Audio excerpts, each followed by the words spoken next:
House today. I'd like to ask Commissioner Norris if he would lead us in the Pledge of Allegiance this morning, please. Be honored. I pledge allegiance to the flag of the United States of America and to the republic for which it stands, one nation, under God, indivisible, with liberty and justice for all. Thank you, Commissioner Norris.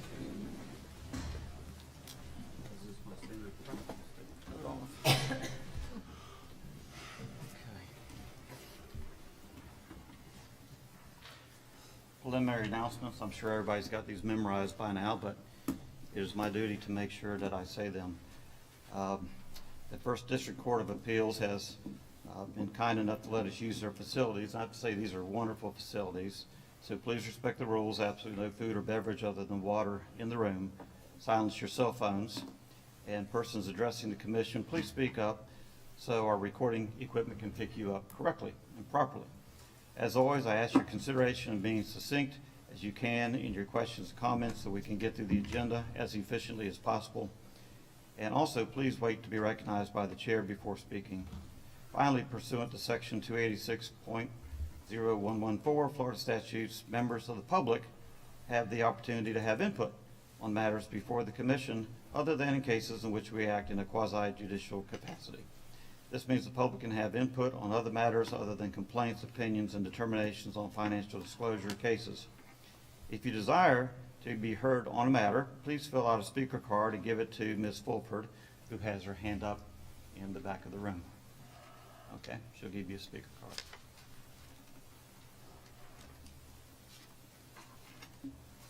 Okay, do I have a motion to approve the minutes of our meeting April 21st, 2017?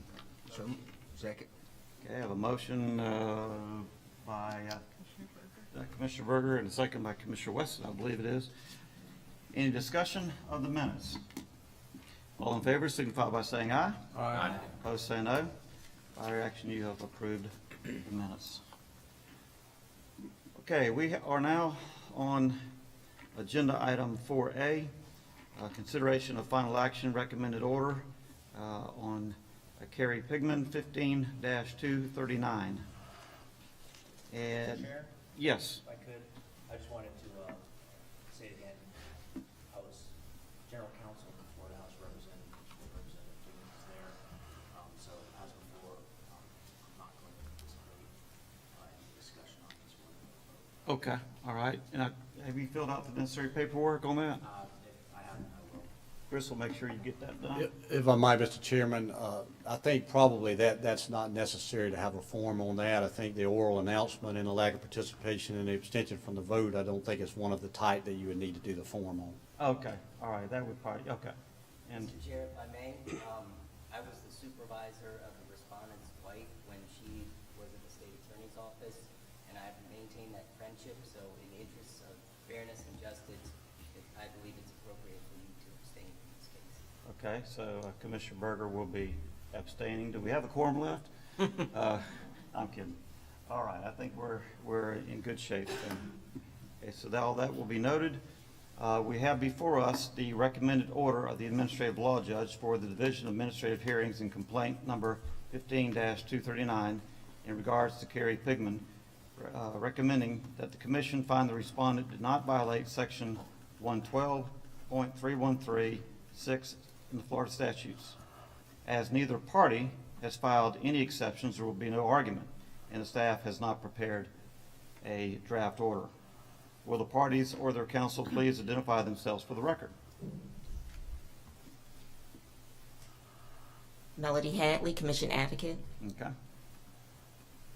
Commissioner Carlucci, Ty Jackson, and Claire Robinson on behalf of Representative Carrie Pigman. And Allison Rooney, also Carrie Robinson, on behalf of Dr. Pigman. Okay. Thank you all for being here today. Under the Administrative Procedure Act, the Commission may adopt the recommended order as its final order. We may not reject or modify findings of fact unless we determine from a review of the entire record and state with particularity in our order that the findings of fact were not based upon competent, substantial evidence, or that the proceedings on which the findings were based did not comply with the essential requirements of law. We may reject or modify the conclusions of law and interpretation of administrative rules over which we have substantial jurisdiction, but we must state with particularity our reasons for rejecting or modifying the conclusions of law or interpretation of administrative rule, and must make a finding that our substituted conclusion of law or interpretation or administrative rule is as reasonable or more reasonable than that which was rejected or modified. Rejection or modification of conclusions of law may not form the basis for rejection or modifications of findings of fact. Are there any questions from the staff? Do I hear a motion? Mr. Chairman? Commissioner Norris? Yes, Mr. Chairman, I'd like to move to accept the recommended order of DOLA. Okay, we have a motion by Commissioner Norris and a second by Commissioner Rosenka. Is there any question by the commission members on the motion? Seeing none, all in favor signify by saying aye. Aye. Opposed, say no. No. By your action, you have approved the motion, and that is included.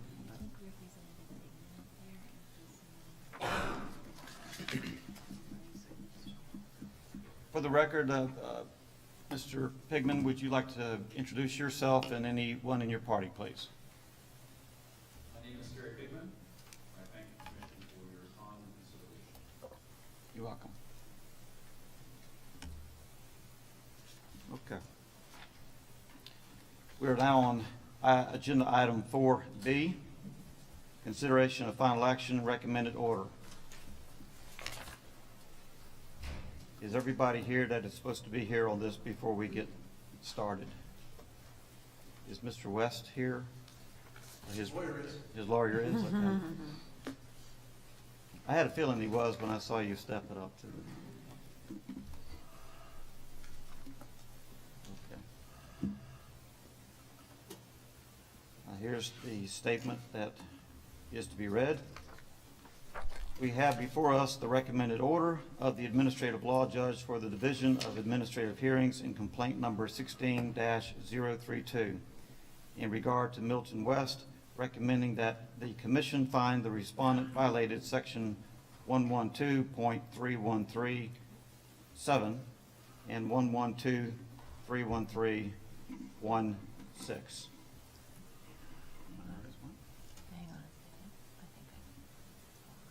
I've been told to hang on for a second.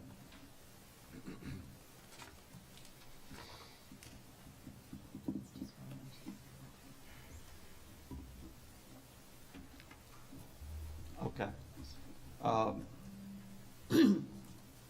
In regard, I'm going to have to reread this to make it accurate for the record. In regards to Milton West, recommending that the commission find the respondent violated section 112.3137 Florida statutes, and for that violation recommend public censure and reprimand and a civil penalty totaling $10,000. We have a staff draft order in our materials. Will the parties or their counsel please identify themselves for the record? Melody Hadley, Commission Advocate. Mark Heron on behalf of Milton West. Thank you. The respondent has filed exceptions, and the advocate has responded to those exceptions. The respondent will have 15 minutes to argue his exceptions and may reserve time for rebuttal. You want to reserve time for your rebuttal? I will, Mr. Chairman. Okay. The advocate will have 15 minutes to argue in response. Commission members are free to ask questions at any time. Then we will have a motion and discussion on the final order. Under the Administrative Procedure Act, the commission may adopt the recommended order as its final order. We may not reject or modify findings of fact unless we determine from a review of the entire record and state with particularity in our order that the findings of fact were not based upon competent substantial evidence, or that the proceedings on which the findings were based did not comply with essential requirements of law. We may reject or modify the conclusions of law and interpretation of administrative rules over which we have substantial jurisdiction, but we must state with particularity reasons for rejecting or modifying the conclusion of law or interpretation of administrative rule, and must make a finding that our substituted conclusion of law or interpretation of administrative rule is as reasonable or more reasonable than that which has rejected or modified. Rejection or modification of conclusions of law may not form the basis for rejection or modification of findings of fact. The Commission may accept the recommended penalty, but may not reduce or increase it without a review of the complete record and without stating with particularity its reasons in the order citing to the record in justifying the action. I think the key word here is particularity. Meeting procedures. Okay, so what we're going to do is we're going to hear the respondents' arguments on exceptions. We'll take questions by the commissioners and the advocate. We'll have her time for response and a rebuttal. Then we'll have questions of staff, a motion, discussion by commission members, and eventually we'll wind up making a vote. So, Mr. Herron, you're on, sir.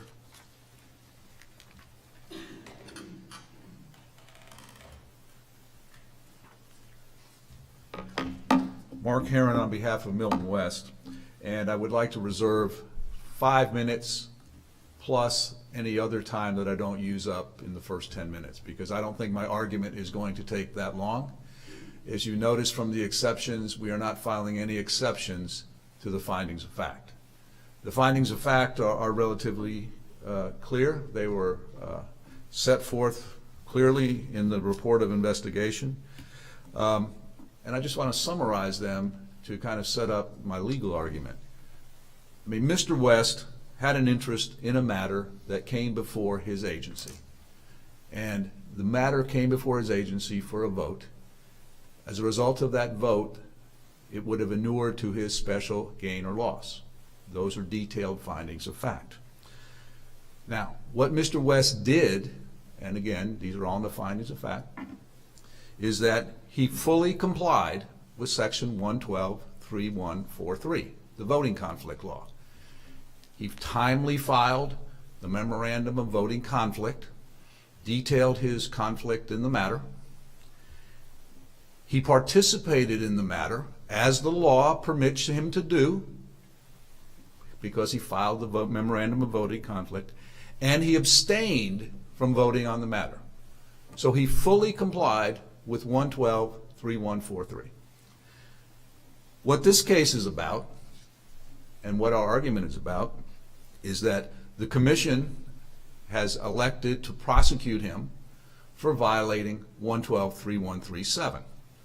And the administrative law judge concluded that that prosecution was appropriate and penalized him.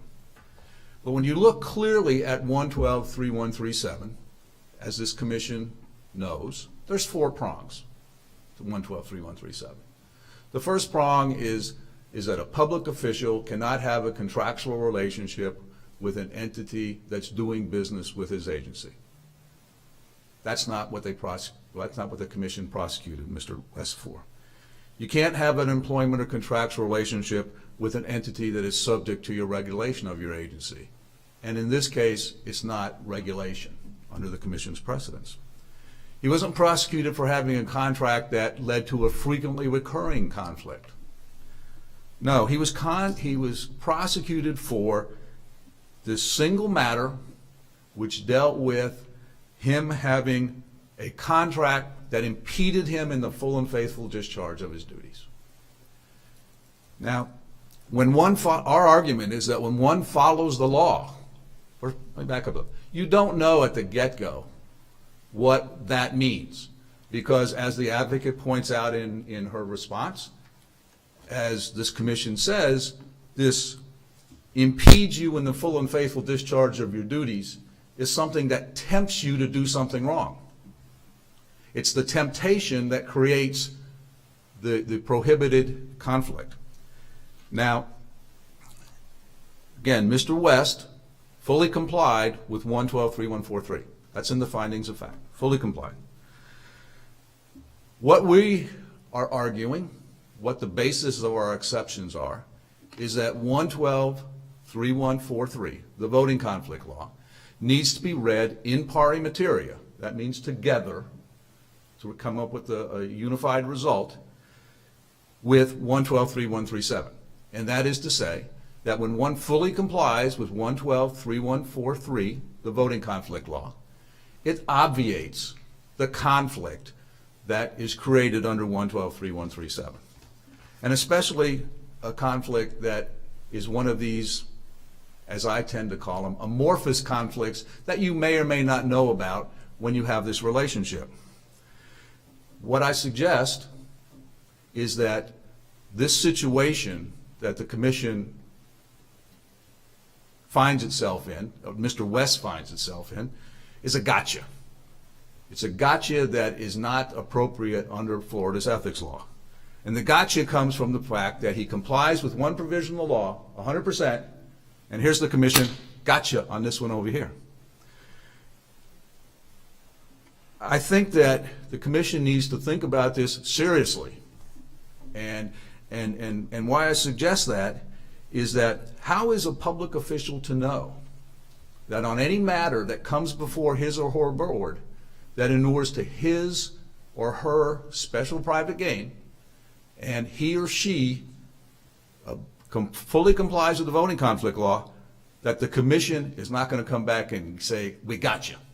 Because all of a sudden you have this contract in the matter, which is the basis for you obviously refusing to vote for on the matter and complying with 112.3143. How do we know that he doesn't put himself or herself in risk with any vote that comes before you on that thing? So my point is that our exception should be granted because the commission's position on this matter is an error. And the commission should read these two statutes in pari materia and otherwise make sure that when people fully comply with one provision of the law, they not being surprised by a gotcha because of another provision of the law that they don't necessarily see because it's this amorphous, impedes you in the full and faithful discharge of your duties. With that, I would like to reserve whatever time I have left for rebuttal. You have 9 minutes, 10 seconds, 9 seconds. I have a question. Yes, Commissioner Weston. Mr. Herron, just a few questions. Remind me what, when did he take office? He'd been on the Planning Commission for many, many years. I do not know how. He was on the Planning Commission when he signed the contract. Yes. Okay. I'm not arguing grandfather. Oh, okay. I'm just trying to understand. Okay. I'm not arguing a grandfather. Okay. And do you think it would have mattered if he didn't participate? Again, I don't know whether it would have mattered. I mean, obviously the record shows he did participate. He participated in a forceful way. He argued his points there. But again, the law specifically allows a person to participate when they file the voting conflict form. And when he, Mr. Joe, I'm sorry, when he forcefully argued, and it was in favor of approving this particular action. That is correct. Okay, and then that was in furtherance of the contract that gets signed based on all that language that the judge wrote out, that you will do everything you can do at every stage to do whatever. We don't dispute that that's what the contract says, and we don't dispute the finding of fact of the administrative law judge. But again, it's the basis of that contract is the trigger for 112.3143. He has a contractual, he has a matter that inures to his special private gain or loss. And so it's the same, we agree, it's the same thing. He had been on the commission for a while. Many, many years. And so when he signed that contract, he would have been aware of all the things that would have required him in the contract. That's correct, right? That's correct. He had an option not to sign that contract at the time. Is that correct? Again, that's correct. Okay, thank you. Thank you, Commissioner. But my point is that if you want to go down that road and talk about We have one single transaction here. The man is in the land business. He's fully complied with the law. Then this commission should have applied the construction argument. Under the construction part of the statute is that we don't apply the code of ethics in a way to otherwise disqualify other people from serving. And especially appropriate here because he fully complied with the law otherwise. Okay. Go ahead. Commissioner Ankers. Mr. Herron, do you think that this gotcha that you described with these two statutes applies anytime one person is charged with violation of both of these statutes, or do you believe it's unique to the circumstances of this case? I think it doesn't apply every time, but when you have a matter that inures to your special private gain and there's a contract involved, then I think that it's going to apply. Because the contract is the trigger here. If he had, again, just thinking this thing through, and I don't want to prejudge another case, but if he didn't have this contract for sale, but it was just he's taken the land, he wanted to have the zoning on it changed for a particular reason for his own private development, then this statute may not have come into play. But again, because there's no contract, that's the trigger for the second prong. Commissioner Brady? Yeah, without going down the same path, when he agreed to the agreement, the contract, he willfully stated that I'm going to do whatever I can to have this be successful, and that there are penalties associated with me not being successful in terms of this process. I mean, okay, thank you. Any other questions from the commission? Okay, so you got, I think, what do we say, 9 minutes, and Ms. Hadley, you're up.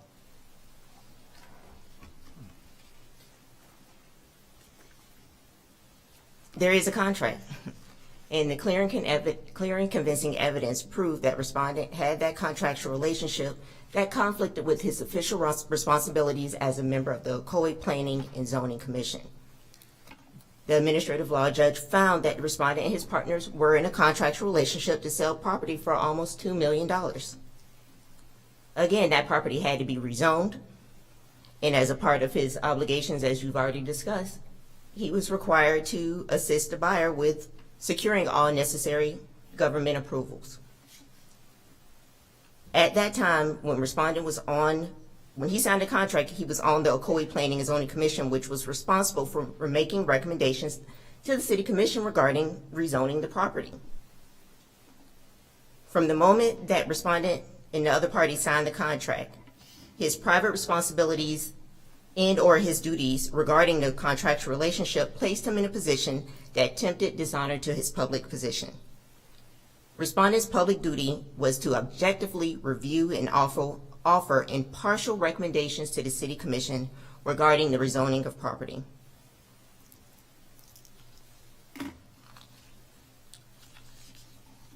Respondent's argument that his participation in the meeting being the cause for his violation of Section 112.3137 is erroneous and contrary to the administrative law judge's ruling.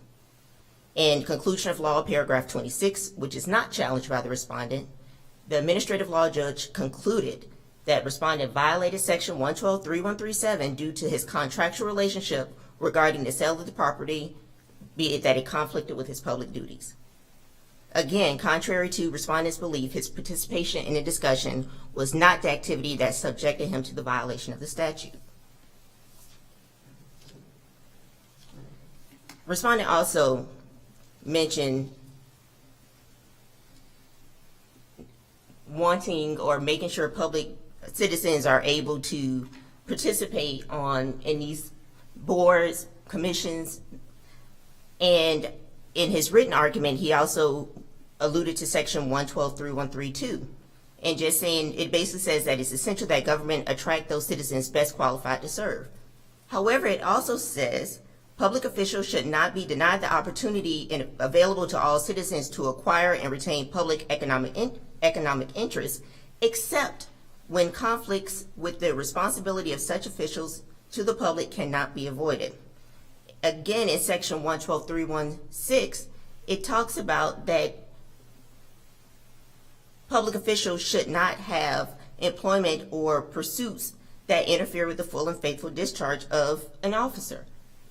This contract that the respondent signed interfered with his impartiality as a public official.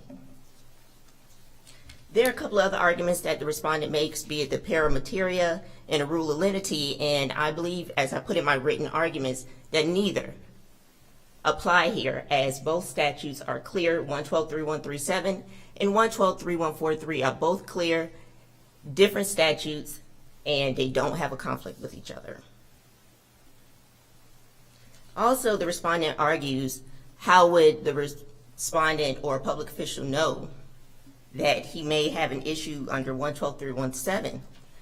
The statutes clearly have where exceptions are for section 112.3137, and those are under section 112.31312. They explicitly list the exceptions for having a conflicting relationship. And it doesn't say that if you comply with 112.3143 that you're exempt from 112.3137.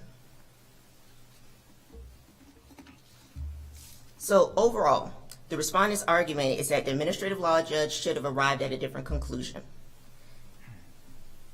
The commission cannot reweigh the evidence or resolve conflicts in favor of the respondent unless those matters are under the exclusive province of the administrative law judge. Respondent's exception 1 should be rejected, and includes conclusions of law should remain as written by the administrative law judge. Basically, I have the same argument for exception 2, and we just ask, or I ask, that the recommended order remain as is. Thank you. Let me make sure nobody else has a question first. And okay, well, you've had a question. Okay. Commissioner Weston, then I'll go to Commissioner Brady, and so go ahead, Commissioner Weston. Thank you, Mr. Chair. Same question that I asked Mr. Heron. Did it matter that he participated? No, the participation is not the issue here. The respondent had the conflict as soon as he signed that contract. So his participation in the meeting. Let me ask you this, relative to the contract, if that language were not in that contract that said you have to do all these other things, would that change your view? I don't know if that would have changed the administrative law judge's view. Well, but so is it the fact that he signed a contract or that contract? Because if that's I guess my question. Are you saying then that he can no longer do his business by signing contracts, period? I think if the contract has an issue with rezoning, he's going to have the same issue, because he is supposed to be. That's my question. I'm sorry to interrupt you, but so with the language with regard to this contract that had all these requirements, I mean, how many paragraphs? So many paragraphs. Do you think that was essential in the finding violation? I believe that the issues regarding any rezoning, that was essential in finding a violation. That the contract included having to rezone property, and he's on the rezoning board, or on the board that offers recommendations regarding rezoning. And do you recall what the extent of his business was? Was it limited to anything, or, the respondent's business? Okay. Okay. What generally was his business in? It's the real estate business. That's what we have in the recommended order. He's in the real estate business. So, that encompasses a heck of a lot in my view, but anyway. Sure. Commissioner Yeah, just Brady. to kind of make sure I understand your answer to Commissioner Weston's. So the appropriate course of action for the public official was not to enter into an agreement of this nature where he would commit to helping you do something from a body that he represents. That's a succinct way to put it, but basically that caused a conflict with his rezoning board because these issues that had to do with the board he's on where he's promised to be impartial, that contract conflicted with those responsibilities where he was supposed to be impartial regarding the rezoning. So hypothetically, not hypothetically, so if the agreement had not indicated a willingness to assist in government approvals, he would have been free to do what he did. But it's the contractual relationship that says, I will do this, this, and that, which is the violation of his duty as a public official. I think if any issues regarding any contracts have to do with rezoning issues coming before his board, then he still is going to have the same issue, because if he is supposed to be impartial and he has a contract that is dependent on the rezoning, have an issue, a property having to be rezoned, he's going to have the same issue. But if he did what he did, and it did not require in the agreement that he would go to extraordinary lengths to get government approval, then it would not have been as problematic? I can't say that because I think it's still the issue with rezoning. I think it just added because he had responsibilities, but if it still had to be rezoned, whether he was required to assist, I think there would still be an issue regarding coming before his board, and there had to be property that had to be rezoned in order for the sale of the contract to go through. Okay, thank you. Thank you. Any other questions?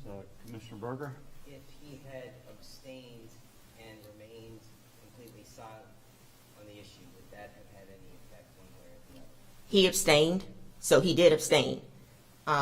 Because the participation isn't the reason he violated the statute, it wouldn't have mattered whether he had participated or not. That's not what the administrative law judge found as the violation. His participation was not the violation. It's his signing of the contract and not being able to be impartial as a planning and zoning board member. Mr. Chair? Sorry. I just want to understand, and I haven't decided, obviously, one way or the other. I'm just trying to understand the situation. So the respondent is a manager and shareholder of this investment company that buys and sells commercial real estate. So based on what you're saying then, that any time that he sells a piece of property or even buys a piece of property, and if it has to be rezoned for whatever reason, down zone, up zone, whatever they do, he will not be able to sign a contract as long as he will be in violation as long as there's any rezoning, regardless of what's in the agreement. By the mere fact of him signing the agreement, he will be in violation of that particular section of the statute, just by his business in signing the contract. It depends on the terms of the contract. If there has to be some type of rezoning in order for the contract to go forward, Okay. there's a possibility that could conflict with his public duties. In this particular case, it did. So anytime, I guess that was my question then, anytime that there's a contract and there has to be rezoning, regardless of what's in the contract about him being active or not active, or him being proactive or whatever, forget about that language. The mere fact of him signing an agreement to sell or buy a piece of property that will have to be rezoned. Basically what you're saying, what I'm hearing, and correct me if I'm wrong, he's able to buy and sell a piece of property if it's zoned commercial. It has to be used for commercial purposes, meaning it can't be rezoned for a PUD or some other use. If I'm hearing your question correctly, if the terms of the contract require rezoning for the contract to come to fruition, there is a possibility of an conflict with 112.3137. So basically, he would have to sign a contract to buy and sell land only as long as it's not going to be rezoned, basically. It is what it is. I'm not trying to trick you or anything. I'm just trying to understand in my mind this situation and whether or not it can be applicable in the next situation, or what, for instance, if he's been on this business for a while and it hasn't come up before, I don't know, but I'm just trying to understand in my mind what it is. I'm not trying to trick you. Commissioner Weston and Ms. Hadley, if you wouldn't mind, our General Counsel, Mr. Anderson, wants to weigh in. Is that okay with y'all? Yes. Well, thank you, Mr. Chairman. On this issue, what you're getting at there, Commissioner Weston, about if there's a thing that doesn't have a contract with this specificity, looking at this record in this particular case, I think this is a particularly strong record because of the detail in the contract and what the respondent had obligations to do. But I don't think generally, and you're deciding this case today and not everything else, but I think that you would not have to have this level of proof for a respondent to still have a problem under this statute. And in fact, you have advisory opinions that basically indicate that because of the intersection of development interest of people that are proprietors or hired representatives of developers, that there's an impermissible intersection between the interest of their public board and their need for objectivity and the interest of their clients or their own company when they seek to do developments that necessarily have to come in front of their own board or rezonings or that sort of thing. There's several decisions that go to that sort of dynamic, and it all comes out of the case law, the Zurich case from the 4th DCA from 1982, where the court said that it's okay to have economic interest unless they coincide with your public duties or your public position to create a situation which tempts dishonor. And that's the nature of 7A. It's preventative. It doesn't require conduct. It doesn't require a vote. It doesn't require participation. It doesn't require corrupt use of position. It is like the metal detector at the airport. It is to prevent a reality that could go bad. And if I may ask a question. So in this instance, according to Zurich, it requires an examination of the nature and extent of the public officer's duties together with the review of his private employment to determine whether or not the two are compatible, separate and distinct, and whether they coincide to create a situation with attempts to dishonor. Yes, sir. So each situation would be somewhat different depending on the circumstance, it sounds like. Yes, sir, if I might, through the chair. Situations, of course, can differ, and particular prosecutions stand on their own adjudication. But I don't think you have to have the strength of proof that you have in this case for this dynamic and this conflict to arise in other cases. Right.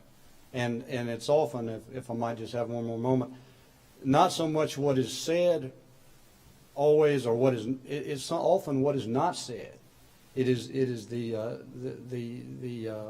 fact that you have a loyalty, an economic loyalty to a situation that is certainly partisan and certainly desires a certain result, whereas in your public position you have a loyalty and a duty to remain totally objective and to weigh in or not weigh in as that objectivity dictates, uncolored, untainted, subliminally or expressly by whatever your private economic interest might be. Okay, thank you. Any other questions? Ms. Hadley? Ms. Hadley, did you want to, you got some time left because a lot of your time was taken up with questions. I'm not sure exactly how much, but I'm guessing somewhere around 7 minutes or so. Unless there are no further questions, if there are any further questions, I'll be happy to answer. If not, I'll have a seat. Okay. All right, thank you, Ms. Hadley. And Mr. Herron, you have 9 minutes, and we got the timer all changed up there, so. For whatever reason, your clock over here isn't working, so it usually does, but just to let you know. You got 8:56 to go. This clock isn't. Mine works. I don't need it. I don't need all that. I just don't know where to start here a little bit. One is the advocate told you that that the fact that he participated is the problem here, and that's not true. I didn't say that either.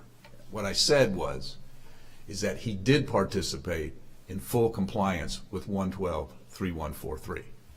And that's what creates the problem here, in my mind, in our mind, that requires these two statutes to be read together.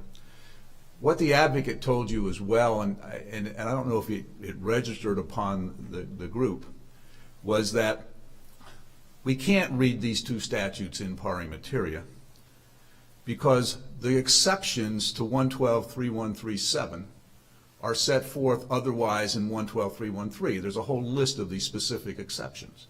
And she says, that's why we can't read this statute in pari materia, because what Mr. Herron wants you to do isn't set forth in those list of exceptions. Well, I'd like to point out that this commission, in its advisory opinions, has created an exception to 112.3137. That's not listed in 12, subsection 12. And that is the grandfathering exceptions to 112.3137. There are specific grandfather provisions that are in 112.313, doing business with your agency. Specifically in 112.313. They're not in 7. What's this commission done in its advisory opinions? This commission has said, well, we're going to apply these over to 7. And we're going to do that as a result of the construction statute that says we're not going to have other people that have economic interest, as your general counsel told you, this interest in the economics. We're not going to preclude them from serving because they're doing business with their agency under a grandfather provision. So this argument that we can't create an exception unless it's an exception that's in otherwise specifically provided for in 112.313.12 is a little bit of hocus pocus. And it's part of the gotcha here. Back to my gotcha. It's part of the gotcha. And so, you know, in terms of this, person has a contract, person has an economic interest in what's going on, a person fully complies with the voting conflict law, and here we are on the gotcha.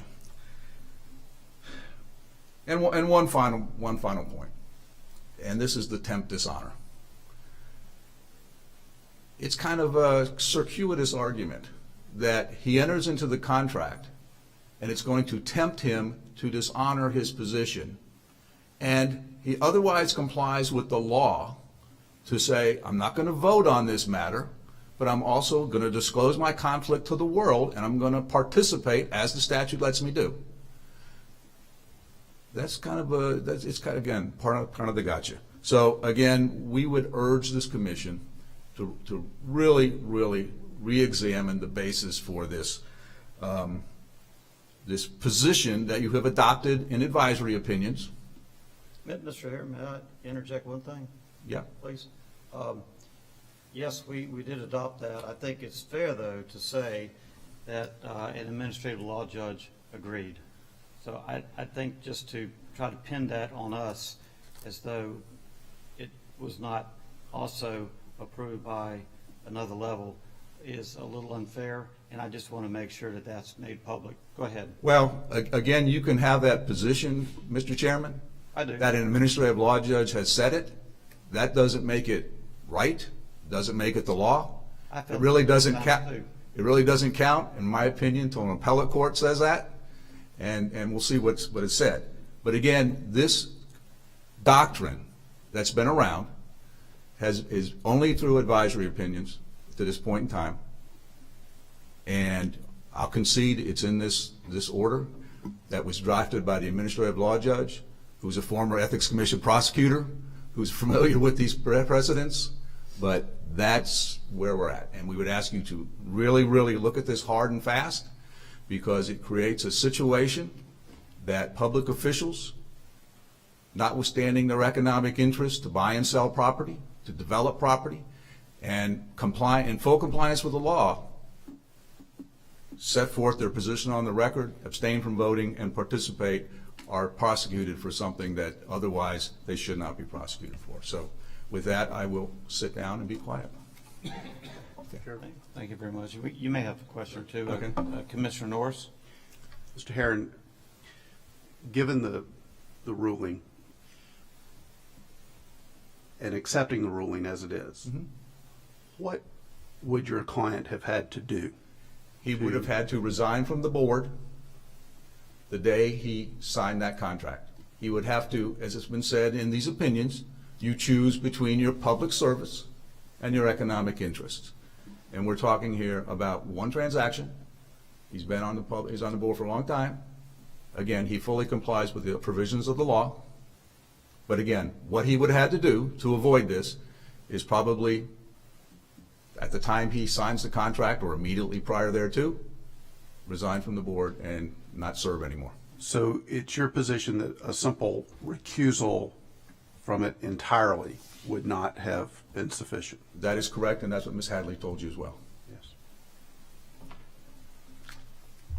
Any other questions? Okay. All right, so we've had the respondent, we've had our advocate, we've had the rebuttal. Is there any questions of any staff? Ms. Klinke, would you like to respond in any way? I have nothing to add. Okay. Any discussion by members? We get a motion. If we get a motion, then we can go into discussion if you'd like. I move that we adopt the draft final order. Okay, there's a motion by Commissioner Weston to adopt the order, second by Commissioner Cox. We are now in debate mode. Is there any discussion on Commissioner Brady? Just so, if we reject the recommended order, what occurs?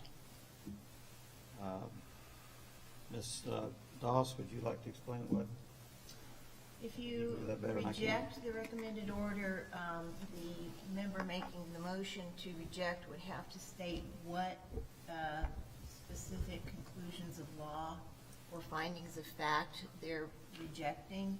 For findings of fact, the standard is on review of the entire record, you found that there's no competent substantial evidence to support that particular finding of fact, or that the proceedings did not comport with the essential requirements of law, which usually means some kind of denial of due process.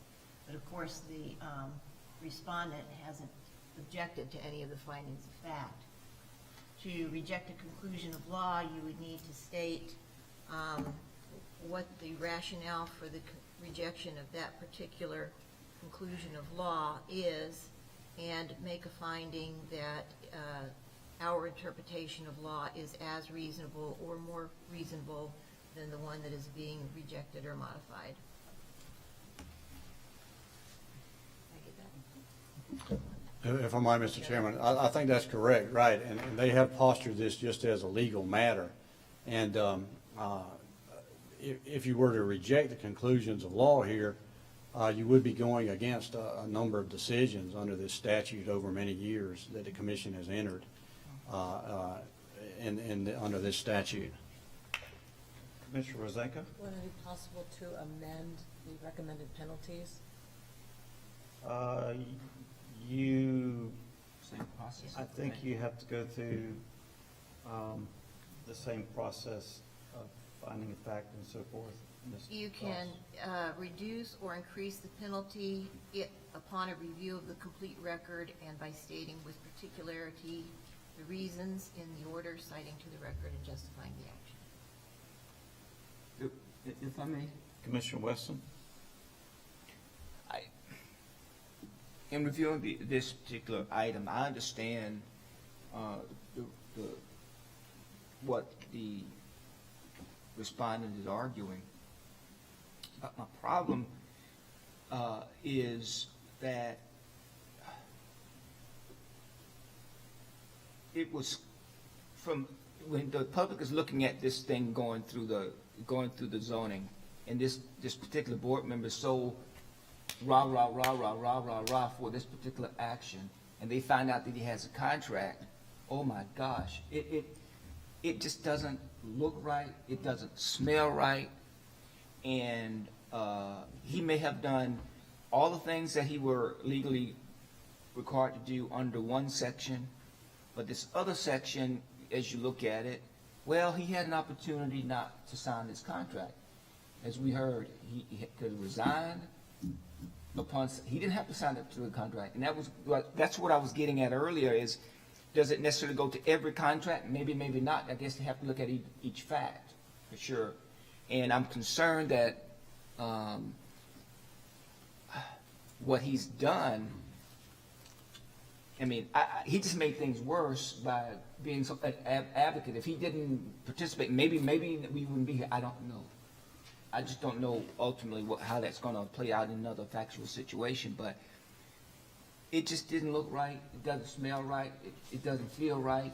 And I have to agree with the judge, although I'm sympathetic to a certain degree of the argument that's been made in the rule of lenity and whatever, all these other things that are raised. But to the extent that we are wrong, I would suggest that that's what the appellate courts are for. And I don't want to be a party to a situation where it's so clear that this guy shouldn't have done what he did, in my view, in this situation. But for some loophole, and that loophole then makes this whole ethics thing look like a sham. I prefer that the appellate court make that determination and not this body. So, and that's one reason I determined that I will make this motion or support the motion as. We have a motion and a second. Exactly, I made the motion. That's why I made it. Okay, yes, sir. And I think Commissioner Rosenka seconded it? Cox did. Commissioner Cox. Thank you. Okay. Is there any further debate, questions? Commissioner Berger? Just to add to that, I think for me, Wait a minute. I'll go, no, I'm sorry, go ahead. This was not the one you were declaring the conflict on. It was the other one. Yeah. Okay. what the commissioner just said, from a factual standpoint, what makes it egregious is the advocating, but that wasn't the legal analysis. But in looking at both sides and listening to the arguments on the legal analysis, I concur with the judge. And I agree with your statements. Any further discussion? Mr. Anderson, our general counsel. Thank you, Mr. Chairman. I think I heard it right, was the motion to adopt the recommended order by way of the language of the draft final order? Correct. Okay. That was the motion, and the second was on that particular motion, correct, Commissioner Cox? Yes, sir. Okay, any further discussion? Seeing none, all in favor signify by saying aye. Aye. Opposed, say no.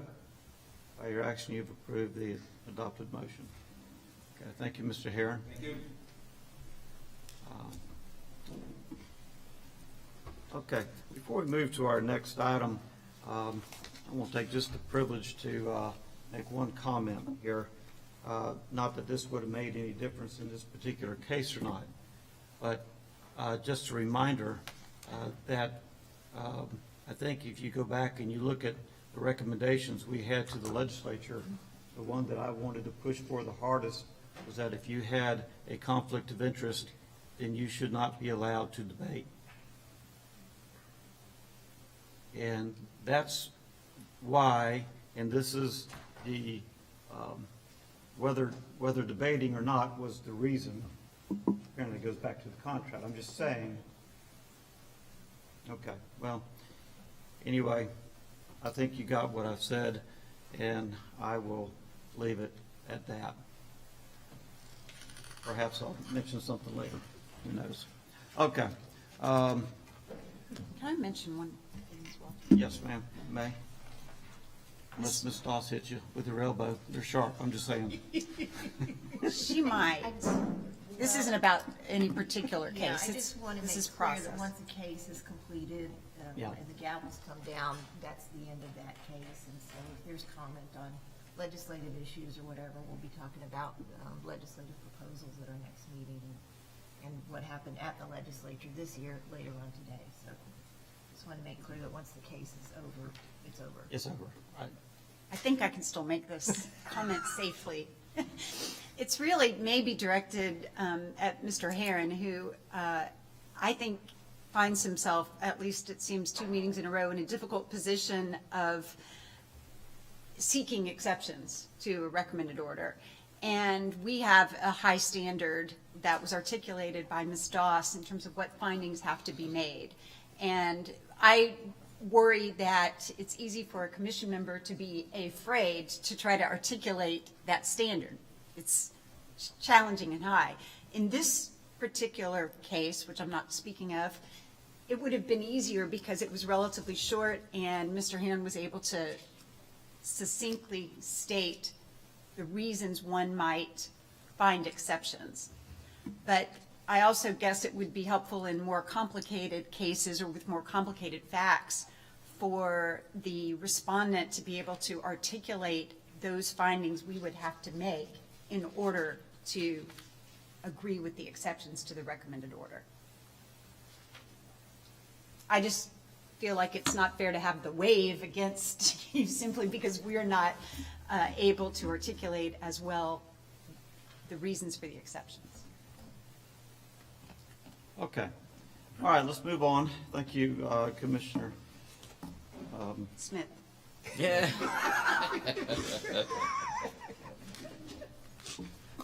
Anchors.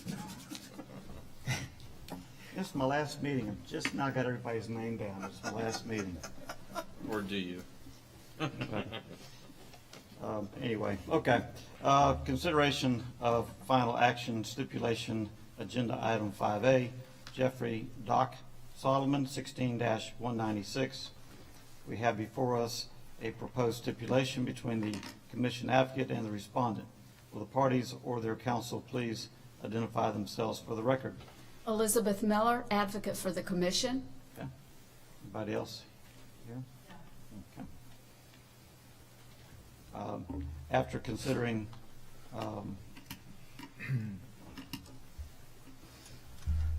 Can I move to accept the joint stipulation as outlined in the material? I believe you can, yes, sir. Second. Okay. Whew. Motion and a second. Any discussion? All in favor signify by saying aye. Aye. Opposed say no. By your action, you have approved the motion. Thank you. Easiest one of the day.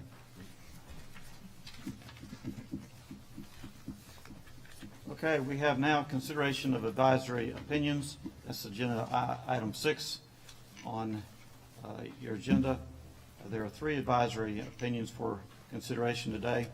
File 2689 will be presented by Ray Schaefer. Is the requester here? Is there a requester here on any of these? If there is, which one are you here for, sir? Okay, 2693. Okay, does anybody object if we take that up so this gentleman can be on his way? Take that one up first. Is there a problem with that? Okay. Why don't you state your name, please? My name is Tom Duncan. Okay. All right, Mr. Duncan, thank you for being here. File 2693 will be presented by Betsy Daly, and Mr. Duncan is here. So, Ms. Daly, would you like to take it from here? Thank you, Mr. Chair. This opinion was requested by Mr. Duncan. He is an employee of the Florida Department of Transportation, and he's asking about possible employment restrictions after he retires next year. He right now is Spaceport Development Manager at DOT. Ms. Daly? Yes. Is it possible to bring that microphone up just a little bit? I'm having a hard time. He is Spaceport Development Manager at DOT. That's a career service position within the agency's central office. He manages a master grant agreement with Space Florida. This is a unique entity in that it's an independent special district with a statewide focus. And I'm going to take a minute to explain this setup because it is an unusual situation. The master grant that Mr. Duncan manages provides financial resources through DOT for Space Florida projects which are used to foster development of the space industry in Florida. This is for space exploration and commercial space opportunities.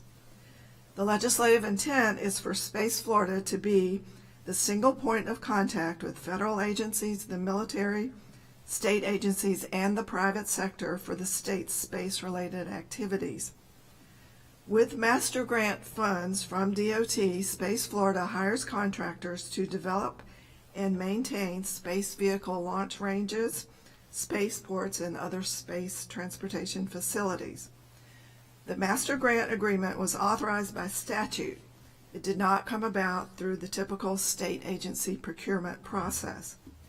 In his present job, Mr. Duncan is Florida DOT's contact person for Space Florida. Mr. Duncan expects to complete his drop program and retire from DOT 1 year from now, at which time he may have opportunities for private employment or a contract with Space Florida or one of its contractors. The draft opinion before you informs him that when he leaves DOT, several Code of Ethics provisions could apply. The first is the 2-year revolving door provision, that's 112.313.9A, which prohibits lobbying contact with former agencies. This applies only to former state employees who worked in agency positions classified as Selected Exempt Service, that's SES, or Senior Management Service, that's SMS. Since Mr. Duncan is in a position classified as Career Service, this one will not apply to him.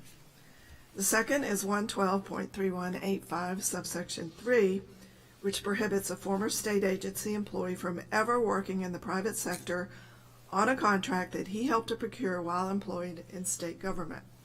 This provision will not apply to Mr. Duncan either, since the contract under which he works, the master grant agreement, was not procured through his efforts or efforts of anyone at DOT, but rather was authorized by legislative action. The third provision is 112.3185 subsection 4, which states that for 2 years after leaving his public position, a former agency employee cannot work as an independent contractor or be employed by a contractor in connection with a contract for contractual services for which the former employee had some responsibility in his agency position. However, here, the master grant agreement between DOT and Space Florida is not a contract for contractual services because Space Florida is not an independent contractor, since it's neither an individual nor a firm, but rather is a government entity in a contract with DOT that's authorized by statute. So this limitation also will not apply to Mr. Duncan if he goes to work for Space Florida or one of its consultant contractors in connection with the master grant agreement. The draft opinion is presented for your consideration. Mr. Duncan or I will be glad to address any questions. Okay. Any questions from our commissioners? Sounds to me like you got a green light. Move approval of the draft recommendation. Second. Have a motion by Commissioner Cox to approve the advisory opinion, and a second by Commissioner Ankers. Is there any discussion? All in favor, signify by saying aye. Aye. Opposed, say no. Mr. Duncan, thank you for being here today. Looks like you hit pay dirt. Or maybe I should say you got the ball over the goal line, might be a better analogy. But congratulations, and we always appreciate when people come and ask for advisory opinions. That way we know they have an interest in doing the right thing. I'm sure. Thank you. I suppose it's pay dirt too. Okay. I don't think we have any other requesters of the opinions here, so we'll go back to 2689, presented by Gray Schaefer. Thank you, Mr. Chair. Commissioners, this opinion request comes from 2 city commissioners for the city of Tamarack. They're seeking to start a private online business called Tamarack Times LLC. And it's going to be a website that will post the city's calendar of events and also integrate into that the calendars from local nonprofits and civic organizations. And their hope is that this will allow members of the community to get all the information about the events going on in the community at one centralized location. Now, their question relates to sources of funding. What they'd like to do is to ask local businesses to advertise on the website, and that advertising will generate revenue to keep the website going. The issue is that they like to ask businesses who are city vendors to contribute advertising revenue, and they wonder if this will violate any provision in the Code of Ethics. Now, they emphasize that they're accepting no compensation for working for the company, and that any revenue generated through advertising will be folded back into the operation and maintenance costs of the website. And they also state that an advisory board, whom they will appoint, will actually do this listing of advertisers, and the commissioners have indicated they will not be serving as voting members of the board. But, and this is really the important issue for this analysis, they'll remain on as co-owners or principals of the company. Now, the statute that this concerns is one that you've heard about already this morning. It's the second part of section 112.313, subsection 7A. Prohibits, and you've heard this, a public officer or public employee from having any employment or contractual relationship. It'll create a continuing or frequently occurring conflict with the performance of their public duties, or will impede their ability to fully and faithfully discharge their public duties. As you've heard that this morning, that statute is preventative in nature. It's triggered if there's even the potential that a public officer's private business dealings could even tempt them to dishonor their public position. Now, your past decisions have found that an owner of a business has an employment relationship with that business, and this gets back to these city commissioners being the principals of that company. They, through that principal relationship, will have an employment relationship with Tamarack Times. So the question here really is whether this employment relationship could tempt them to dishonor their public position as city commissioners if the company starts soliciting advertising from city vendors. Now, the opinion recommends finding the potential for such a conflict exists here. It seems there's the potential that commissioners' judgment as city commissioners could be affected if a city vendor's contract is up for renewal and they realize that that same vendor is keeping their private business running through advertising revenue. They could be tempted to treat that particular vendor more favorably.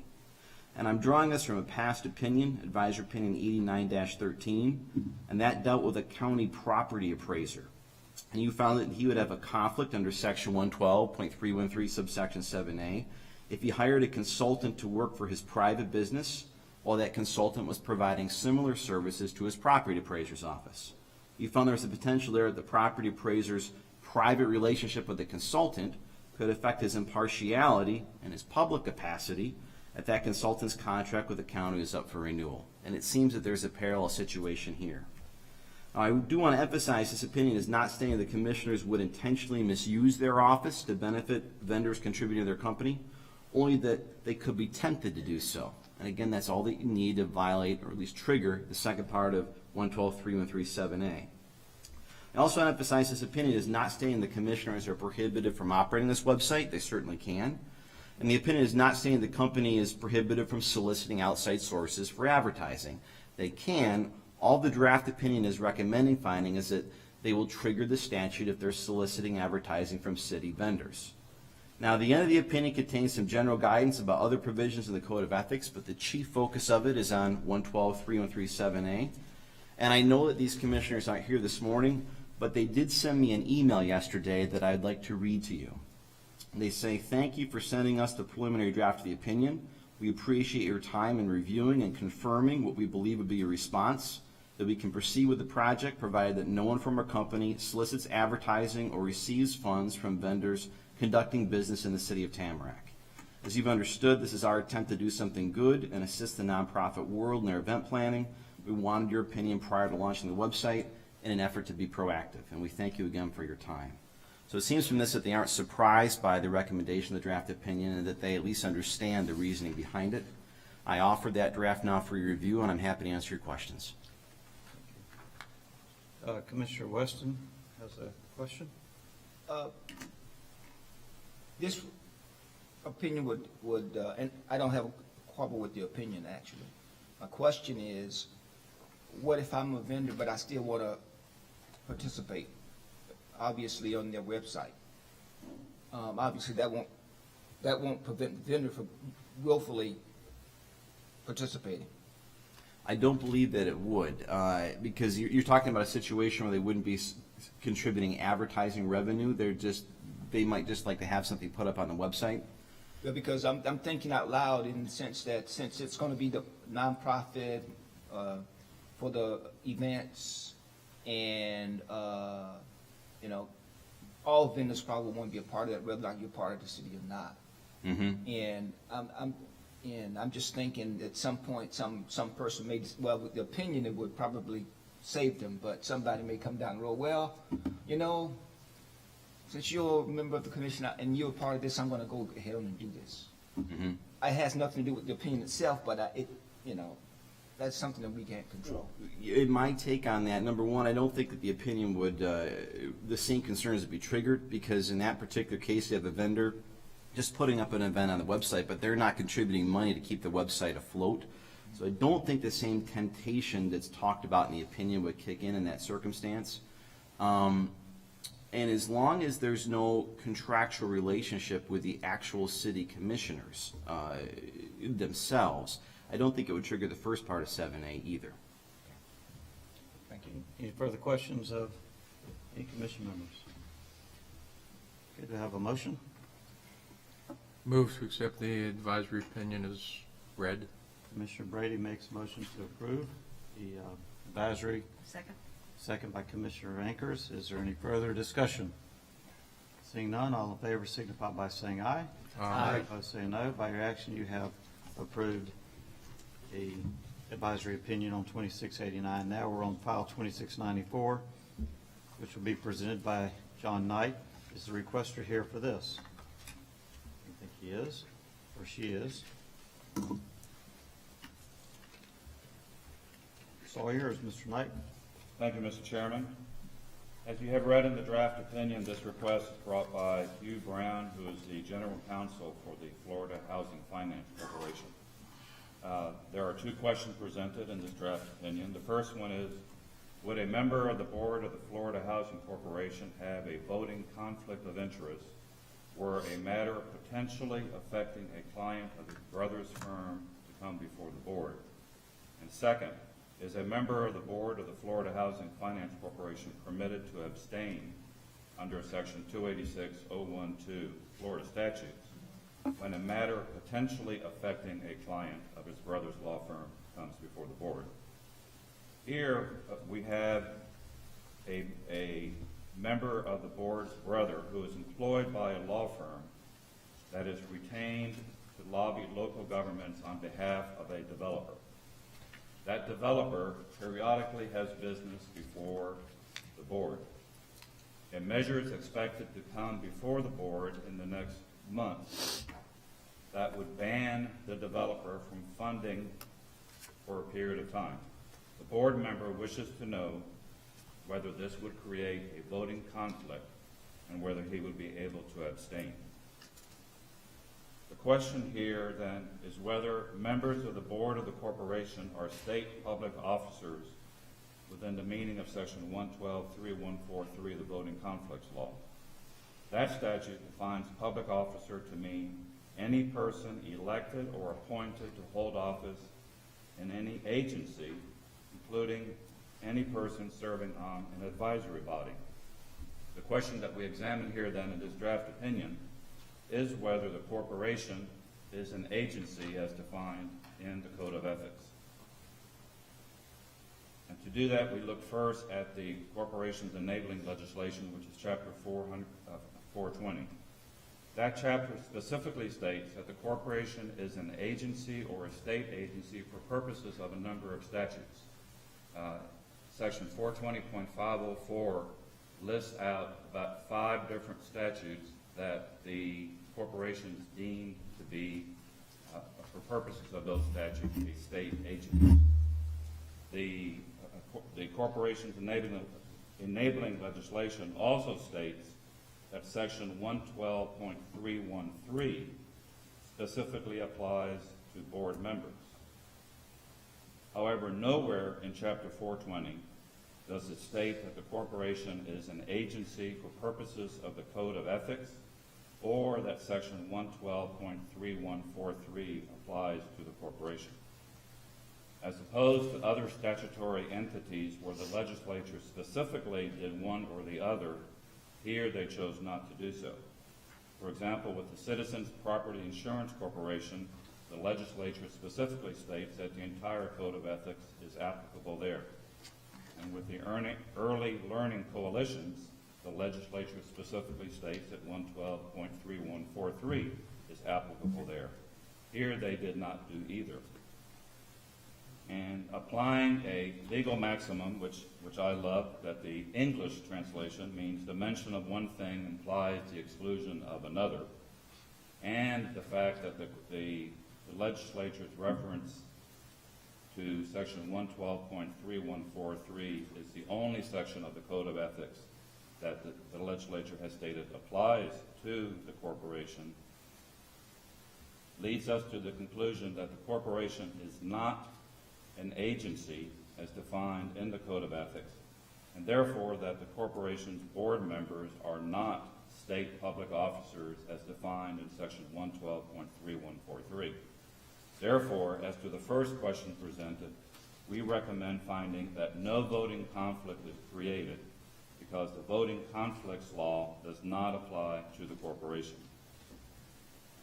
As to the second question, which is whether a member of the board of the Florida Housing Corporation is permitted to abstain under section 286.012 when a matter potentially affecting a client of his brother's law firm comes before the board, we again look at chapter 420, and it does specifically state that chapter 286 is applicable to the corporation. Section 286.012 requires that a board member to vote on matters coming before the board, or requires a board member to vote on matters coming before the board unless there is or there appears to be a possible conflict of interest under sections 112.311, 112.313, or section 112.3143. As I've said, we've already concluded that section 112.3143 does not apply to the corporation. For the same reasons, section 112.311 does not apply to the corporation. However, chapter 420 does specifically state that 112.313 does apply to the corporation. So therefore, we have to look at section 112.313 to see whether or not there is a provision there that would be applicable to this situation. The only provision there that could potentially be implicated here is section 112.313(6), which prohibits a public officer or employee from corruptly using or attempting to use his or her official position in order to secure a special privilege, benefit, or exemption for himself, herself, or another. Therefore, to the extent that it could be argued that by voting on the measure in question, the board member would be using his public position to secure a special benefit for his brother, there could be, or at least there could be the appearance of a violation of section 112.313(6). The Commission has previously opined that section 286.012 can be interpreted to permit a public official to abstain if the public official has a good faith belief that he may have a potentially conflicting interest under the provision of the Code of Ethics. Therefore, as to the second question presented, we recommend finding that the board member may abstain if he has a good faith belief that by voting on the measure in question, he could be violating section 112.313(6). Thank you, Mr. Chairman, and we offer this draft opinion for your consideration. Thank you very much. Is there any questions on the opinion? Move for approval of the opinion. Second. I have a motion by Commissioner Cox for approval of the opinion, a second by Commissioner Norris. Is there any discussion? Seeing none, all in favor signify by saying aye. Aye. Opposed, say no. By your action, you have approved the advisory commission, or the advisory opinion. Now moves us to agenda item 7, consideration of financial disclosure appeals. Item 7 on the agenda consists of appeals of automatic fines under the financial disclosure law. First, we will hear the appeals for which people are present and want to be heard. Then we will consider the other appeals. Is there anyone present who has requested a hearing before the commission on a financial disclosure appeal? Okay. State your name, please, if you would. William Dotson. Okay, Mr. Dotson.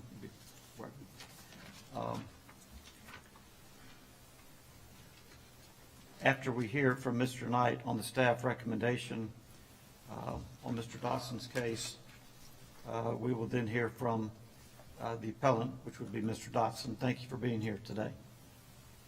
Mr. Knight, Thank you, Mr. Chair. The appellant here was a member of the Indian Rocks Beach Planning and Zoning Board, a position that required the filing of CE Form 1 for the year 2015. No later than June 1st of 2016, the Pinellas County Supervisor of Elections sent appellant a notice and a copy of Form 1 that needed to be filed. The mailing was sent to the address that the Supervisor of Elections had for appellant at that time in Indian Rocks, Florida. No later than July 31st, the Supervisor of Elections sent appellant a notice by certified mail. This notice was forwarded to another address and was delivered and signed for by somebody at that address. However, it is uncertain, based upon looking at the green card, exactly who signed the notice. On August 17th, the Commission mailed appellant a postcard intended to remind him of his obligation to file the form. The Commission mailed the postcard to the same address. On September the 7th, the Commission mailed appellant a courtesy notice informing him that a fine had begun to accrue. This was also mailed to the same address. On September 21st, 2016, the Commission emailed appellant regarding his financial disclosure obligation, and then on October 28th, or about a month later, appellant submitted his 2015 form to the Pinellas County Supervisor of Elections. The amount of the automatic fine that had accrued as of that point was $1,425. The appellant submitted an appeal to the automatic fine on March 22nd. His grounds for his appeal was that he was unable to timely file his disclosure due to other unusual circumstances. In his appeal, he states that at the time he and his wife owned another business and he had a full-time job, and he worked during the evenings at the bakery that he and his wife owned, and that he was personally overwhelmed between his full-time job and working at the bakery, and that by the time he realized that his financial disclosure had to be filed, the time had come and passed for the deadline, and that therefore as soon as he received or realized that he had to file it, he filed it. However, he did file it late, and like I said, a fine accrued of $1,425.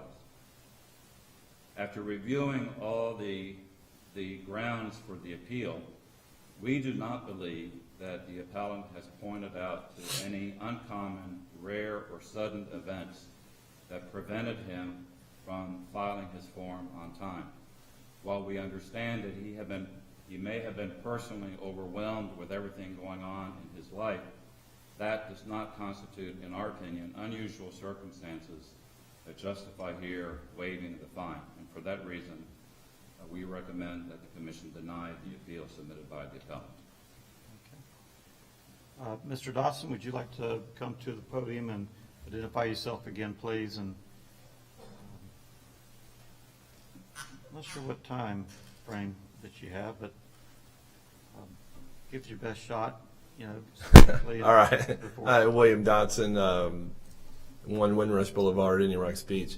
I don't really dispute a whole lot what was just said, although I will say I don't remember some of the notifications, but I do remember the final one before it was late. And I think on the other email I didn't see it.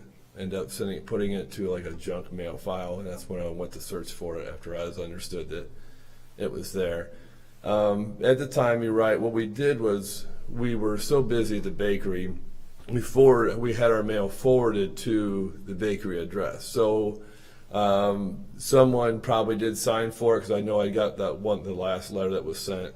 And we were, like I said, we were just really overwhelmed and busy. The Indian Rocks Beach. One of the reasons, the biggest reason I'm, really kind of here today, I'm just asking for leniency. I'm not disputing any some of the facts. Like I said, I don't believe I got some of the mail, but that's not your all's fault or anyone else's fault here. Some of that I know got lost in the mail because there was other important items that I didn't get once we made the change to send everything down to the bakery. The Indian Rocks Beach position, we're a small town, probably 2,800 people full-time. It's a volunteer position, and that's why I'm trying to make the case to come up and ask for some leniency. That's a lot for, a group of us who volunteer our time for the city.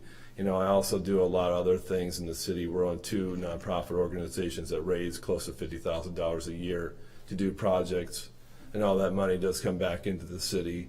We take care of the food pantry. We send a lot of donations there, and just do a lot of good things for the kids. And so I was pretty overwhelmed at the time. This at that time wasn't the only item that got left off, that we have taken care of, but this is the final one. And I was just really asking for leniency. I'm not really disputing any of the facts or anything. Where did you travel up here from? If you don't mind? Indian Rocks Beach. It's in the Tampa area. Mhm. Okay. So it's about 5 hours. Okay. If I may, if the commission will allow me to ask Mr. Our general, well, Mr. Knight, I'll ask you the question, and if it has to be deferred to our general counsel, we'll do that. But is there a way to, is it the whole fine or none? I mean, is there any splitting? Any latitude? Mr. Chairman, there is an option to reduce the fine if the commission believes there are sufficient grounds to do so. We did not believe that those grounds existed here, so that's why the order that you have before you simply rejects the appeal. But that is another option available to the commission. Okay. Thank you. Mr. Anderson. Thank you, Mr. Chairman. And correct me if I'm wrong there, John, but I think you were saying that reduction is dependent on unusual circumstances, just like full waiver would be. I do know that in the past, and this has been around a long time, this mechanism, that the statutory basis or the legal right, if you will, of the commission to reduce or waive a fine is grounded in unusual circumstances. And there's a lot of, I think, leeway in terms of what that is. I personally don't think there are unusual circumstances here. But in the past, the commission has used its power, if you will, as opposed to its technical legal right or statutory exact compliance right. It has used its power to reduce things when it thought it was appropriate. I don't think that ought to be a habit, but I think you do have the power to do things, and it's not reviewable if you were so inclined to give him some leniency on the amount of the figure. Thank you. I would be so inclined, but that's just my opinion. Any discussion or questions, Mr. Cox? Did you have a? I'll make a motion if you don't mind. That's what we're here for. I'm going to move that we deny the appeal, but reduce the fine to $500. Second. Okay, have motion second. What was the total fine? 1425. 14 something. Okay. Increase it to or reduce it by? 2. 2. Okay. Right. Yeah, Okay. and just under discussion. Well, I just want to make sure we got the motion right. You made the motion to deny the appeal but reduce the fine to $500. And then there was a second I heard from somewhere, Commissioner Norris. I apologize, Commissioner Norris. I knew I heard one somewhere, but I was trying to do math at the same time, and I've been reminded I'm a phys ed major up here already today, so doing the best I can. So we have a motion and a second. Is there any question on the motion as stated? Well, I mean, I'll just say the reason that I came to that opinion is the fact that I'm aware of Indian Rocks Beach. It is a very small town, and the fact that he took the time to travel up here 5 hours, and I verify it's at least 5 hour trip there and back, so there's 10 hours. I don't know when you came up, but you know, it's either a long day or it's an added expense for hotels and all that. So I think that the fact that he made the good faith of coming up here and saying, hey, I did it, but, Thank you. you know, and I appreciate the service to your community. Thank you. Commissioner Brady. I mean, since all of us have been required, I guess, in the last month to file a Form 1, and I don't think I have a complex financial situation, and to be candid, it takes 45 minutes to an hour to do it, and doesn't strike me as an overwhelming burden, and I'm willing to vote for the motion simply because of the willingness to appear and at least make an attempt to explain the situation. But I don't consider filling out Form 1 to be incredibly burdensome. I mean, you know, if you've done your federal income tax, you should be able to do Form 1 in about an hour. Any other questions or comments? Well, I think what struck me, and I say this because I agree with Commissioner Brady, except sometimes I think I got it all right and I turned it in and dadgummit, I forgot something. And then I file a 1X or whatever. But, Because you you know, have too many assets. yeah. I have a lot of money trees. There's just not a lot of money in those trees, but it's spread out. But what I want to say is what struck me was he drove up here. You know, I'm not sure if you're any busier than any of us up here. I've been as busy in my life the last year than anybody. But when you talk about doing things for volunteer, you know, you're not making any money. You're giving of yourself. You gave 5 hours of your time to come up here, and that's what triggered it for me. And I compare that with other folks that come up here and make less than admirable excuses. I fully agree with the motion. Is there any further discussion? All in favor signify by saying aye. Aye. Opposed, say no. By your action, you have denied the appeal, but reduced the fine to $500. Thank you for being All right. here. Thank you very much. I appreciate you hearing me. You're welcome. Thanks. And thank you for your service to your community. Now run. Okay, now we can take the, I don't think there's any, I don't think Mr. Alford or Mr. McKelvin are here. We can take those two up. The recommendation is to waive those two fines. We can take those up in Moss, or if you'd like a full explanation, we can do that. Move approval in Moss. Second. Chairman. Okay, we're moving approval in Moss. Now, in Moss means right now just number 1 and 2. Okay? So, any discussion? All in favor signify by saying aye. Aye. Opposed, say no. By your action, you have approved in Moss, number 1 and 2. Okay.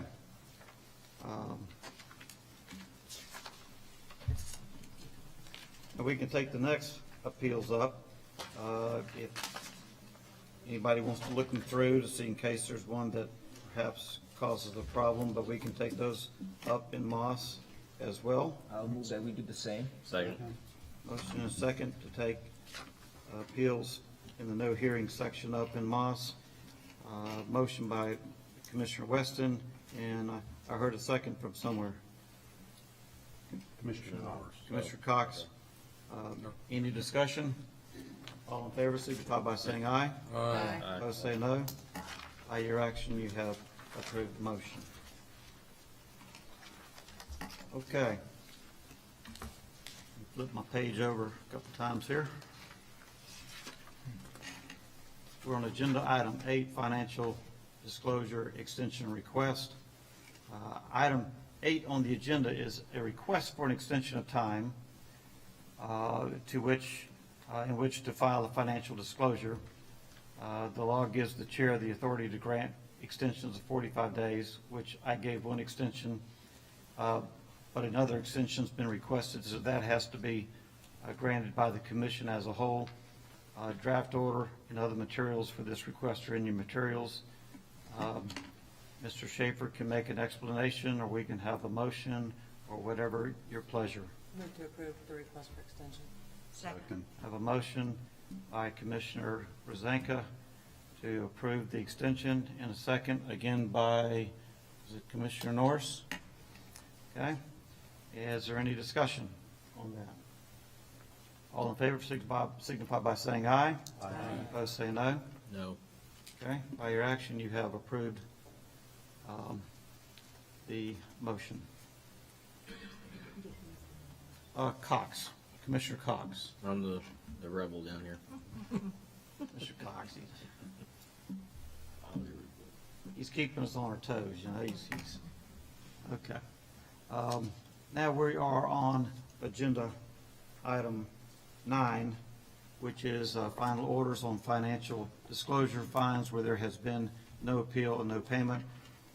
Item 9 on the agenda involves persons whose disclosure statements were filed late or not filed at all, and who did not appeal the assessed fine or pay the fine. These cases are before you for adoption of final order imposing the fines. Are there any questions from the members? And if so, let me know, and if not, do I hear a motion? So moved. I have a motion by Commissioner Brady. Is there a second? Second. Second by Commissioner Cox and Weston, all at the same time. Any discussion? All in favor signify by saying aye. Aye. Opposed, say no. By your action, you've approved the motion.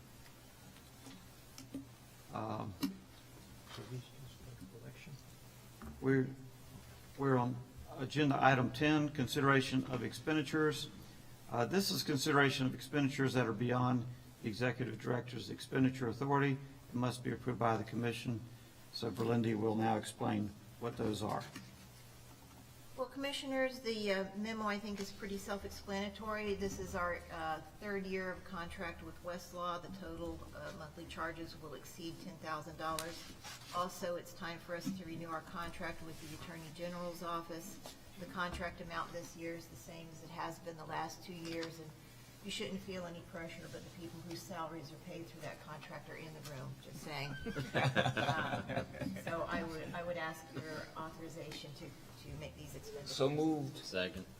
Boy, I've never seen a motion go so fast in all my life. Motion by Commissioner Weston. I think that was seconded by Commissioner Cox. Is there any discussion? All in favor signify by saying aye. Aye. Opposed, say no. By your action, everybody gets paid. Okay.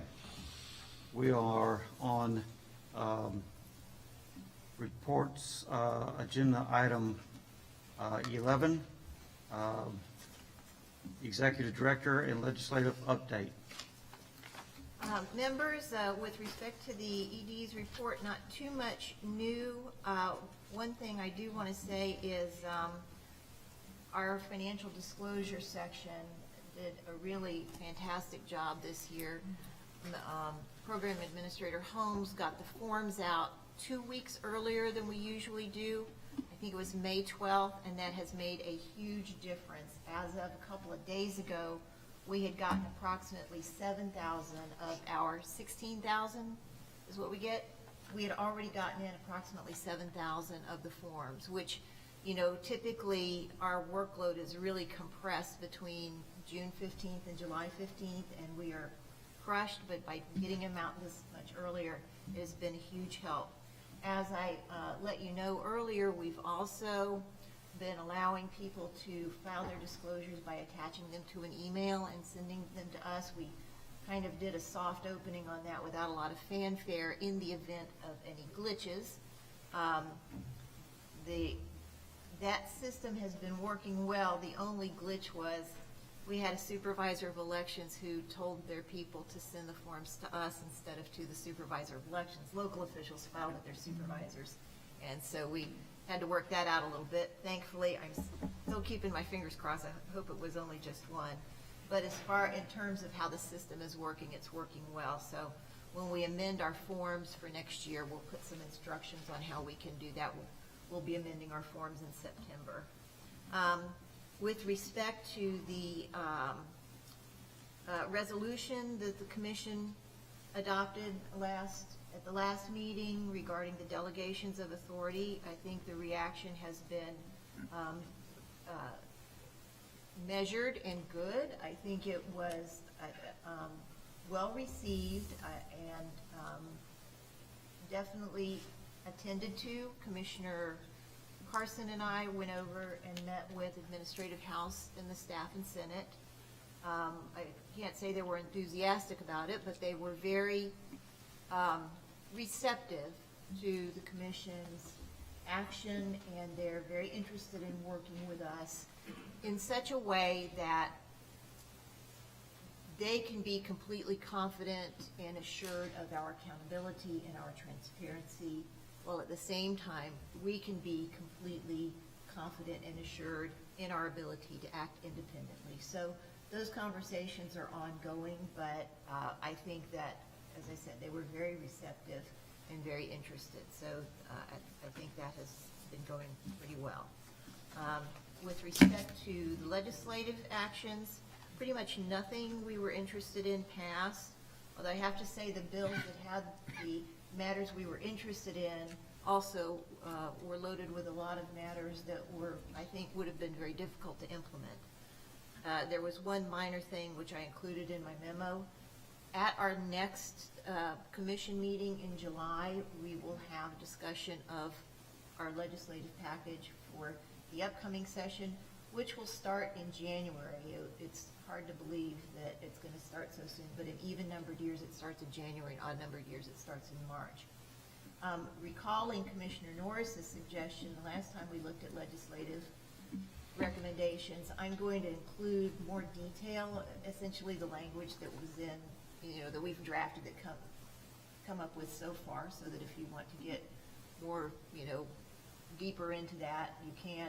Understanding, of course, that the language that we propose seldom looks like the language that comes out at the other end, but, it gives you a place to start, and so that we can have, a more in-depth discussion. So if you have any legislative recommendations that you would like to see elaborated on or put in the list, let me know, and they will be included with the potential recommendations for next year. And I believe, as a last thing, the Constitution Revision Commission is meeting and doing its work, and I'm not sure about any deadlines for recommendations for changes to the Constitution, but of course the Commission is a constitutional entity, and Article 2, Section 8 provides requirements for public officials. So if anybody wants to propose any recommendations for the CRC, let me know and I'll put that on the agenda as well.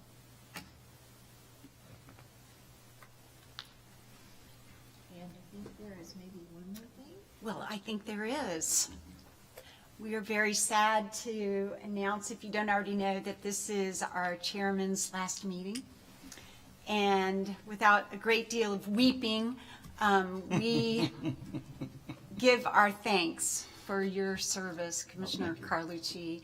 I, like most of you, have had the privilege of getting to know Commissioner Carlucci personally and professionally. And even though he's usually wrong, I really, really have come to cherish his friendship and his service. And as I tried to contemplate really who I think he is, as I drove over here, I thought he's a person to me that has a leader's mind and a servant's heart.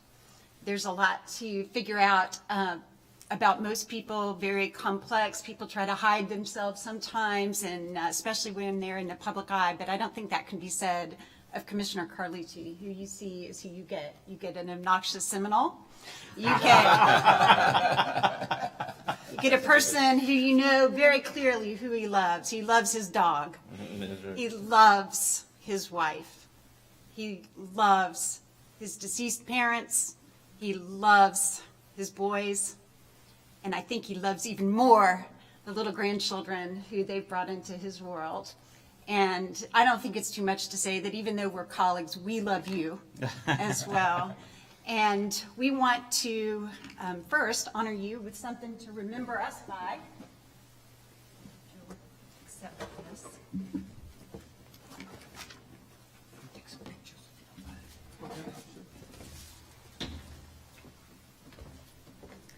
Commissioner Carlucci. This is presented to you in recognition and appreciation for your outstanding service as Commission Chairman, Commission on Ethics, 2016 and 2017. Thank you.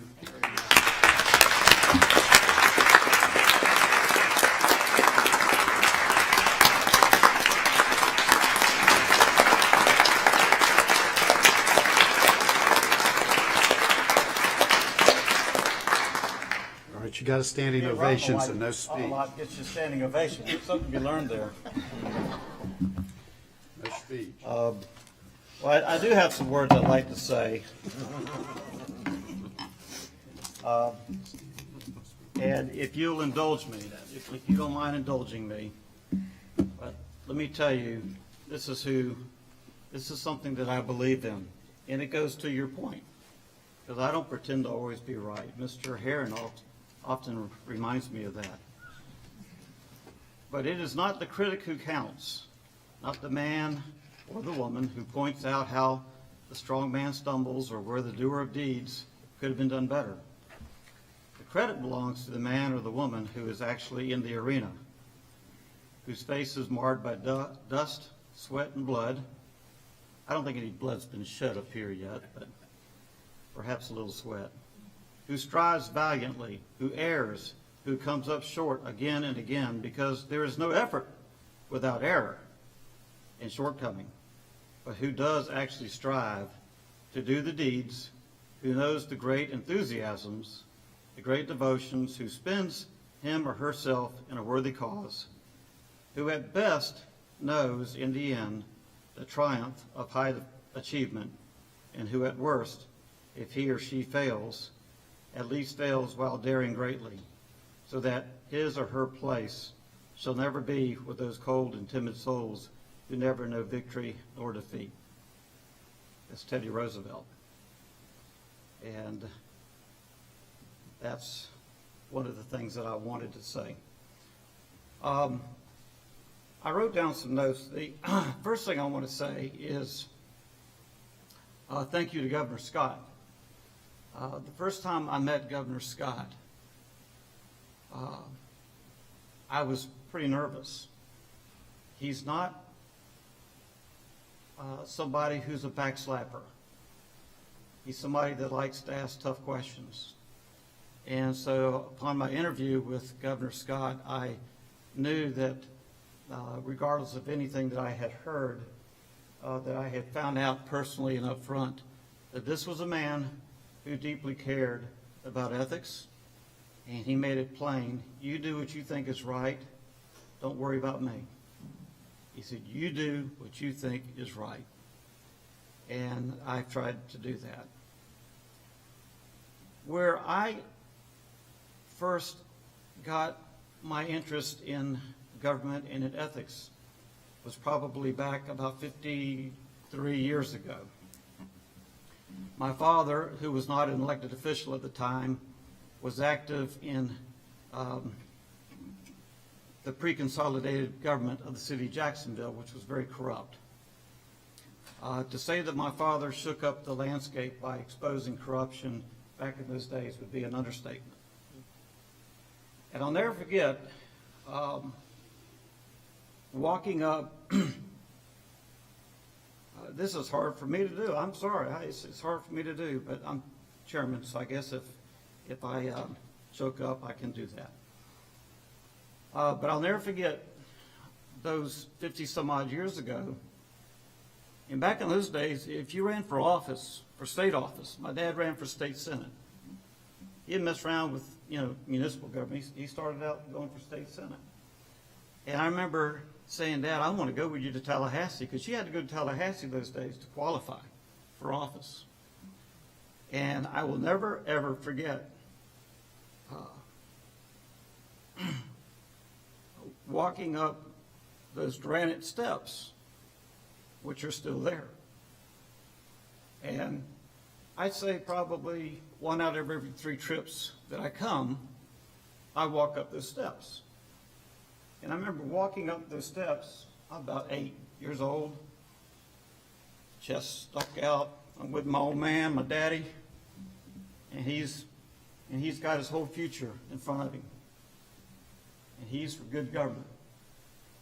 And he had a maxim, and his maxim was this, and these are the first words I remember that my daddy would say, and that was, a politician looks to the next election, but a statesman looks to the next generation. And so we drove over here. I-10 wasn't incomplete, so we drove halfway on I-10 and halfway on State Road 90. And a Volkswagen Bug, a red VW Beetle. And I always remember walking up and being so proud of my dad. So I took my last steps up those, my last walk up those steps yesterday, at least for a good while, and memory of him. And every time I brought my boys over, I've taken them up those steps to show them where public service started in our family. So I say all this, and it's a little self-indulgent, and I appreciate you letting me express this. So I'm mostly fortunate to have a wife who has supported me. And when I was offered this appointment, I was also offered another appointment in Jacksonville for downtown redevelopment, which I am a huge supporter of downtown redevelopment. But my wife said to me, honey, you could not ask for a more noble cause and a higher commission to be on than the Florida Commission on Ethics. And that's exactly what I think you should do. And I said, I think you're right, dear heart. And I came. And so I will tell you that my wife is my best advisor. My dog is my best listener. And my children and my grandchildren are my greatest hobbies and my greatest loves as well. So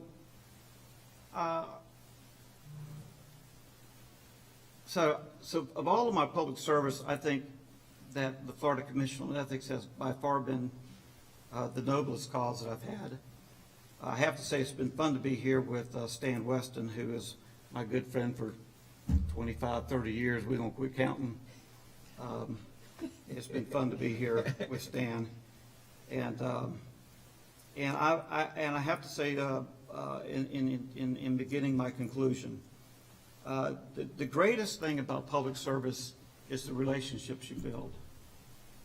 And with the staff, our executive director, Perlinda Dawes, I have watched her go before the legislature. And in case y'all probably know this, but some here may not know this, members, elected officials don't always embrace ethics commission or commissioners.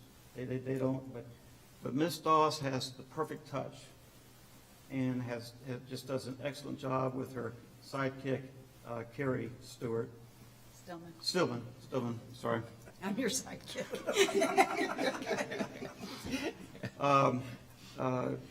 The Atticus bench of this commission would be our general counsel, Chris Anderson, and I have enjoyed working with so many of my colleagues as well. But to the staff, I go through these meetings. I think the work that you put into this, to me, is incredible, and it's a testament to your dedication and loyalty, because a lot of us here could probably go find a job and make more money somewhere else. But a lot of you here, I think, are doing it because you love the state you live in and you love public service. And so I take my hat off to the entire staff of the Ethics Commission. I don't want to start picking out certain people, but I had to pick out a few.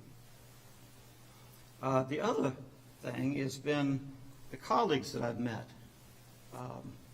along the way, going back to Bob Sniffen, who was the first chairman when I was on the board or on this commission, and he was terrific. And a lot of people have been appointed and have come and gone, as you'll see as you go through the next few years of being on the commission.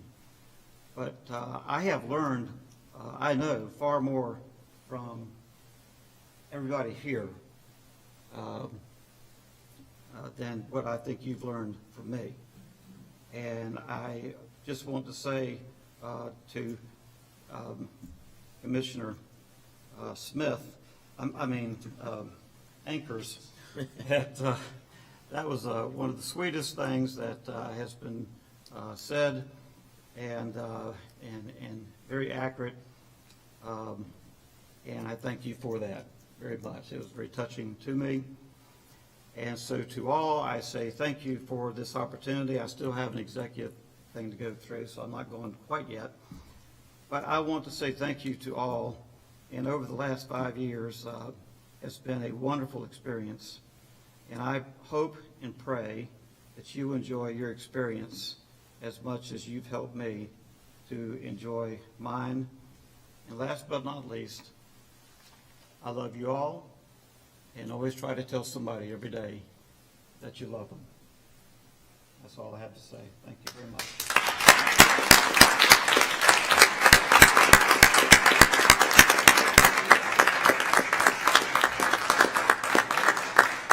I actually wasn't finished, but but I wanted to make sure that you got in your 15-minute speech before lunch. And as you talked about your family going up those steps, I wanted to share with you that one time I got caught up in one of those family trips with the Carlucci's up those steps, and what he says is true. And my 14-year-old son got caught up in the Carlucci field trip through history. And what I learned later that night, though, at dinner, was that Chairman Carlucci, although he's a gracious person, has never liked the gifts that his family gave him because they were always giving him shirts. And he really got rather emphatic that he hated them and that they could not choose a shirt for him. And so I knew right then that it would be my task to get something for you. I'm sure it's going to match whatever I got. You have to I have to open it. Hopefully it's blue and orange. Those are 2 bags. Oh, that was a good idea. I'm sorry I didn't think of that. You know, he's humble, and he's also somewhat predictable. This is on TV, I think. I'm just saying. Oh my gosh. I'm just a PE major and a lowly State Farm insurance.